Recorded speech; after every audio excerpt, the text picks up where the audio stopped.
Alright, let's talk about one of the biggest smartphone battles going on right now, the Galaxy S24 Ultra versus the iPhone 16 Pro Max. And today we're focusing on one key area that matters to pretty much everyone, the battery life. Apple just dropped the iPhone 16 series, and while there weren't any mind-blowing upgrades, they did throw in bigger batteries this time. Apple's marketing was all about improved battery life, with claims that the iPhone 16 Pro Max would give you an extra 4 hours of video playback over the iPhone 15 Pro Max. Sounds good, right? Well, here's where things get interesting. You see, in real-life usage, those numbers can vary quite a bit. We've all seen brands make bold claims about battery life, but it's the real-world tests that really tell the story. And that's exactly what Arun from MrWhosetheboss did. He set up a battery test putting the iPhone 16 lineup against the Galaxy S24 Ultra to see which phone actually lasts longer when you're doing everyday stuff like scrolling through social media, watching YouTube, using Slack and more.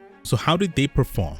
Turns out the Galaxy S24 Ultra took the win with a solid 12 hours and 31 minutes of battery life. That's over an hour longer than the iPhone 16 Pro Max, which lasted 11 hours and 22 minutes. And just so you know, MrWhosetheboss didn't just grab any old phone lying around. He got a brand new S24 Ultra, so every phone in the test had full battery capacity. That makes the results more reliable. So how did Samsung manage to beat Apple? Well, it's all thanks to Android 14's optimizations. You see, when Google launched the Android 14, they made some big changes to how background processes are handled.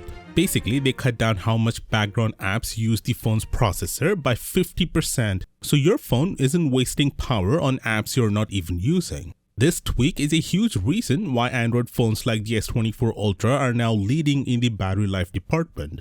And it's not just the S24 Ultra, even the Pixel 9 Pro XL is now seeing major improvements in battery life, which is a big deal because Pixel phones were never really known for great battery life. But wait, there's more. Android 15 is coming soon, and Google has already teased some awesome upgrades that will push battery life even further. They've improved doze mode, which basically puts your phone into a deep nap when you're not using it. It slows down background activity, but still less important stuff like alarms and notifications come through, just without draining your battery. With Android 15, doze mode kicks in 50% faster, so your phone will save even more battery when it's sitting idle. In Google's tests, phones running Android 15 got up to 3 extra hours of battery life. And since this feature is built into Android 15, every phone running it will benefit, including the S24 Ultra. Now here's the best part, the Galaxy S25 Ultra is gonna launch with Android 15 out of the box, meaning Samsung's lead in battery life over Apple is only gonna get bigger. It's wild how things have changed. Apple used to dominate in battery life and speed. But now it looks like Samsung is catching up fast. And with the S25 Ultra on the way, Apple will even lose a speed advantage. That's a big win for Android fans. Now, how do the S25 Ultra and the iPhone 16 Pro Max compare right now? Well, if you want the full breakdown, click right here and I'll see you there.